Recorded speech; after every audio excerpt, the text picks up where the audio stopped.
7 horas con 46 minutos. 7 horas con 46 minutos y es momento de dar espacio a un diálogo muy interesante con el ingeniero Henry Yandún.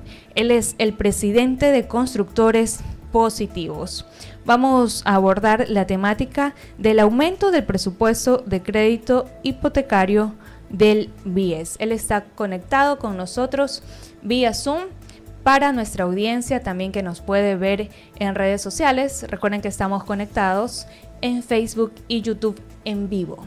Muchas gracias, ingeniero, por estar aquí acompañándonos en este su espacio, Voces y Opiniones. Sofía, buenos días a las personas que nos miran y o nos escuchan. Sí, ingeniero. Diana, alguien está por aquí. Perdón, Diana. No se preocupe. Sí, Sofía es parte de nuestro equipo. Ella está también con Gustavo desde la mañana. Y para nosotros es también un gusto que usted haya podido estar aquí acompañándonos en su espacio de la 96.9 FM. Vemos que el BIES ya emitió un comunicado diciendo pues que ya prevé colocar en este nuevo periodo 2025 nuevos créditos, pero hay algo puntual que a la gente le interesa y tiene que ver con el rubro de la vivienda, el rubro del crédito hipotecario.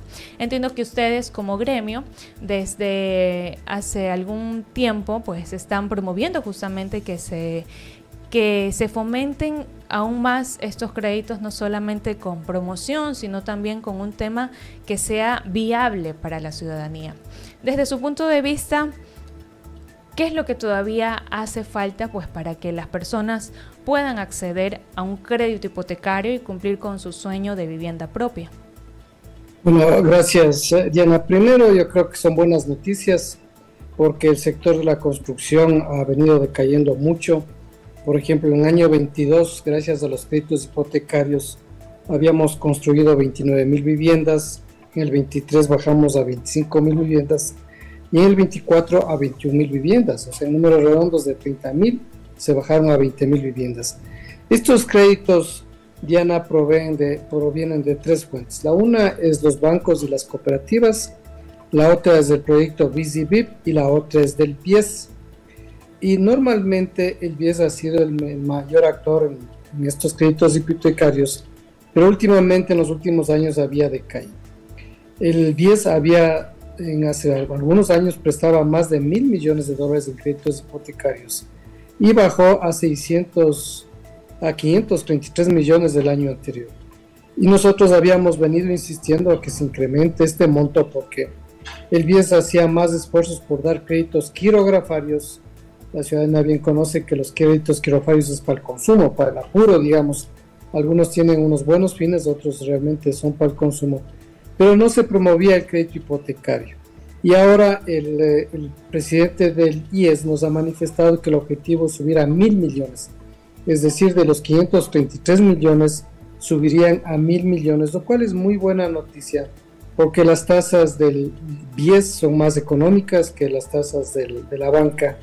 Y además nosotros los ciudadanos tenemos nuestro propio aval, porque nosotros somos aportantes ahí y es más fácil que obtengamos el crédito. Usted me decía, bueno, ¿y qué hacer? ¿No? Nosotros lo que estamos haciendo es un convenio con el BIES porque ahora ya hay la predisposición de prestar más dinero, ya hay el compromiso de prestar más dinero, pero nosotros somos los que damos la oferta y la idea es unir esfuerzos para que el ciudadano sepa que ahora hay unos créditos por parte del BIES que son más económicos y que les permitiría acceder a su vivienda propia. Correcto, y en base a la información que ha proporcionado el BIES en un boletín, señala puntualmente que el año anterior colocó $534 millones en 8.519 operaciones crediticias para vivienda. Y pues la idea es seguir aumentando este rubro. Y algo también que llama la atención y que usted también lo mencionó, ingeniero Yandún, es justamente sobre la colocación de préstamos en quirografarios. El año pasado este rubro llegó a los 4.500 millones de dólares. ¿Qué nos da esta cifra, ¿no? Como resultado de lo que se vive en el país? Entendemos que los quirografarios van destinados al pago de deudas, quizás a un tema de estudio, a un tema de viaje, un tema de ocio. ¿Qué nos dice este indicador? Esto como sociedad nos preocupa mucho, Diana, porque hace algunos años, cuando el crédito hipotecario era del orden de 1.200 millones, el quirografario era de 1.500 millones, es decir, una relación de 1,5 a 1. Pero ahora es 8 a 1, 9 a 1, 9 veces más. Eso primero es un tema de que se ha fomentado mucho el consumismo, se fomenta con mucha facilidad las tarjetas de crédito, los gastos superfluos, y eso es malo para la sociedad, ¿no? Porque al final de cuentas, cuando ustedes se hacen una deuda para hacer un festejo del Día de la Madre, como para eso es lo que presta, por ejemplo, no mejora la calidad de vida de un ciudadano. Y nosotros peleamos que más bien el ciudadano debería tener su vivienda propia aprovechando este asunto. Nosotros hicimos un análisis de cuál es el destino de estos créditos. Y hay unos destinos buenos de los créditos quirografarios. La una es la salud, obviamente, los imprevistos, que no debería ser porque es de seguro social, pero bueno. La otra es de educación y ese tipo de cosas. Pero muchos eran ya para compras superfluas y para pagar deudas. Algunos inclusive ponían al churco el dinero, es decir, cogían la tasa esta como es más económica y lo servían para depositar o para prestar al churco, como llamamos acá. Es decir, yo creo que como sociedad es malo de que la gente se endeude mucho en bienes superfluos que no deberían gastarse. No obstante, nuestro afán no es quitar espacio a los quirografarios. Nuestro afán es que aumenten los hipotecarios, porque hay un tema adicional, Diana. Cuando uno da un crédito hipotecario se está fomentando empleo. El dinero se queda en el Ecuador, en materiales, en mano de obra. Y en cambio los créditos quirografarios, por ejemplo, para comprarnos un celular, hace que el dinero se vaya a generar empleo en la China, pero no en el Ecuador. Pero esperemos que esta iniciativa del BIES que hemos estado pidiendo por años nosotros dé resultado, y depende mucho del ciudadano. Ahora, mucha gente dirá, bueno, pues que no alcanzo a pagar la casa propia. Y el concepto nuestro es de que con las tasas que se está cobrando, la cuota de la casa propia, Diana, es bien cercana a la cuota del arriendo, es decir, que se puede hacer el esfuerzo de trasladarlo uno a la otra. Y obviamente comprar casa propia es la mejor inversión que un ser humano puede tener. Y a eso también hay que considerar que existe un interesante segmento llamado el de vivienda de interés popular, el de vivienda de interés social, que también tiene una tasa preferencial y a la cual entiendo pues que también se puede acceder mediante crédito hipotecario. ¿Cómo ve este segmento en cuanto al crecimiento que pueda tener también en este 2025? Bueno, primero el BIES tiene un segmento de vivienda de interés prioritario para viviendas de hasta $90,000, la tasa de interés es del 6%, lo cual es buenazo. Y también hay un fideicomiso que el gobierno da un beneficio a los ciudadanos, que es el fideicomiso VISI-VIP, que son viviendas de hasta $107,000, que la tasa de interés es del 5%, con 5% entrada de 25 años plazo. Y en esas viviendas, sobre todo en las VIP, que corresponden al 75% de lo que se ha construido, Diana y ciudadanos, la vivienda le cuesta lo mismo que el arriendo. Y son viviendas muy bonitas, muy prácticas, muy útiles, y la cuota es muy parecida a lo que uno paga de arriendo para una casa equivalente. Entonces nosotros esperamos que esto, sumado al anuncio del Banco del Pacífico también, que regresa a los créditos hipotecarios con una tasa que va desde el 7.5%, eso nos parece fantástico. Es decir, fondos va a haber. Obviamente el ciudadano lo que va a decir, hay otro problema. Tal vez yo no tengo seguro el empleo, tal vez mi negocio no está bueno.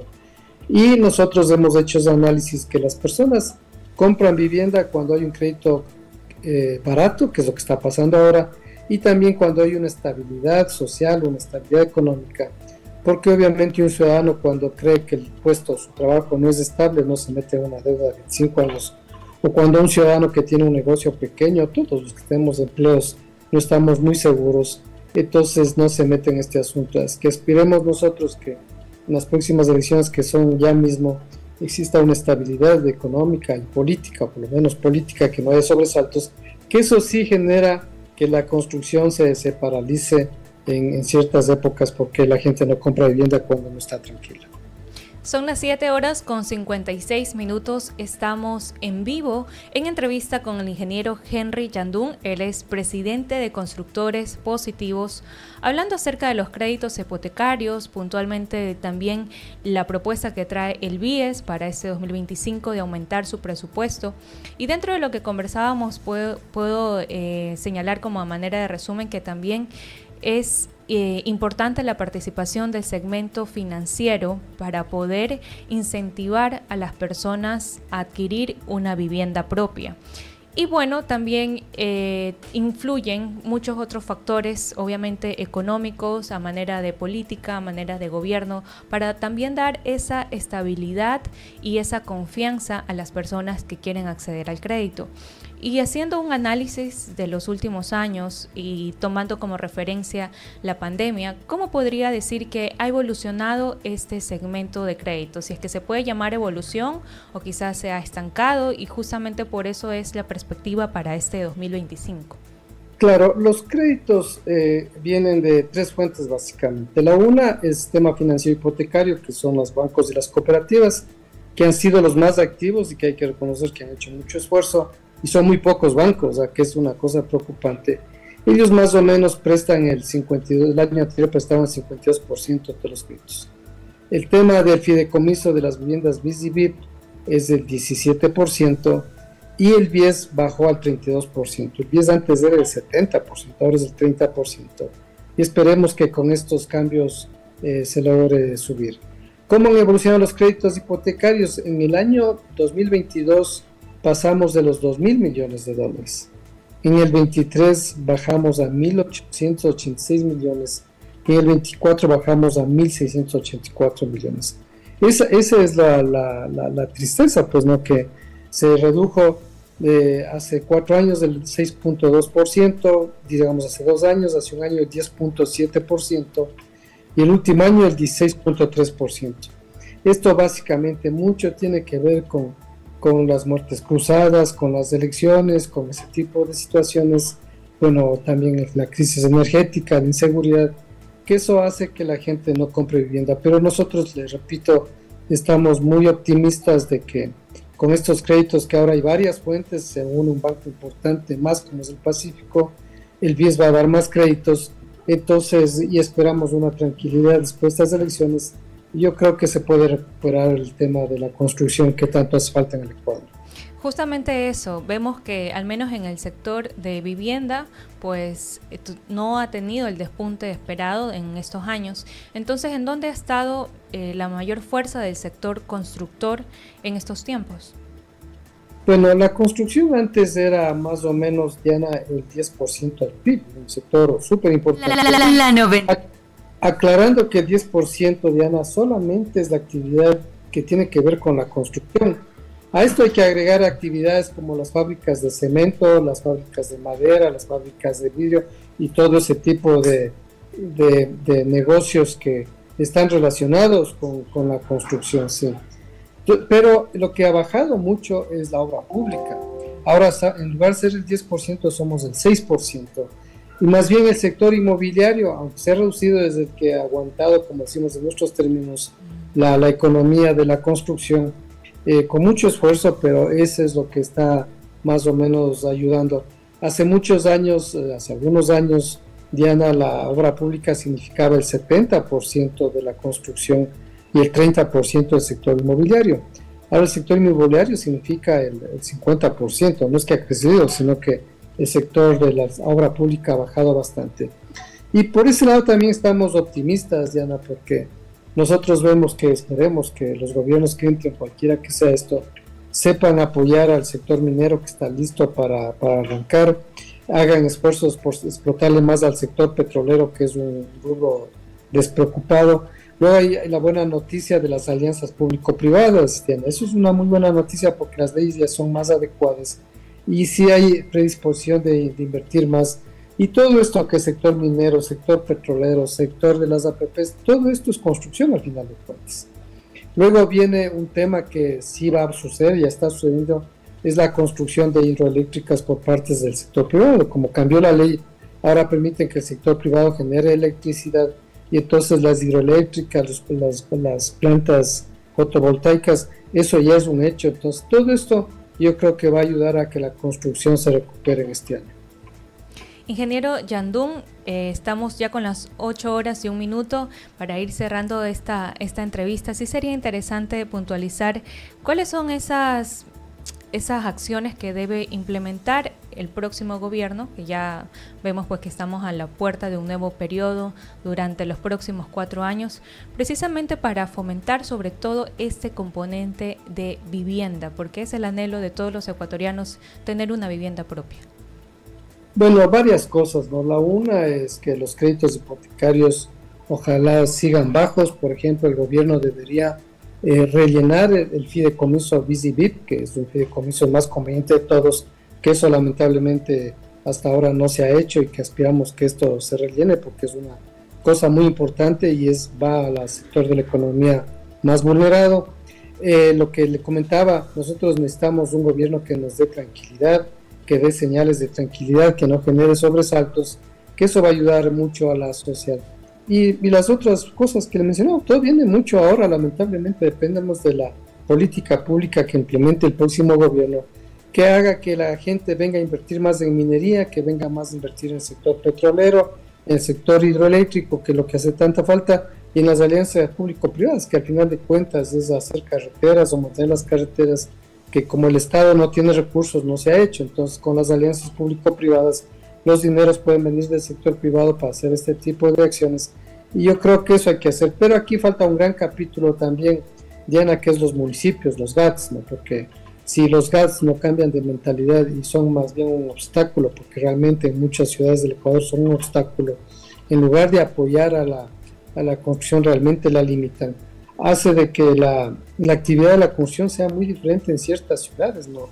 Imagínense que en Guayaquil el 8% de la población está trabajando en el sector de la construcción y en Quito está apenas del 6%, es decir, aquí hay una gran reducción de la construcción. Y eso mucho se debe también a que los municipios tienen que estructurar unos procedimientos más ágiles para que no sean tan engorrosos, porque también hay mucha gente que se despecha de construir en Quito, por ejemplo, o que es muy complicado, realmente es muy complicado construir en Ecuador. Entonces ya aspiramos que los GAS también se alineen, y con ellos también estamos trabajando todos los días. Hay predisposición, pero siempre hay que chocar contra una burocracia de años muy pesada y esperemos que eso cambie. Muy buenas recomendaciones, esperemos que lleguen justamente a los tomadores de decisiones para que puedan tomar cartas en el asunto y obviamente poder fomentar este sector tan importante, pues que es generador de fuentes de empleo en el país.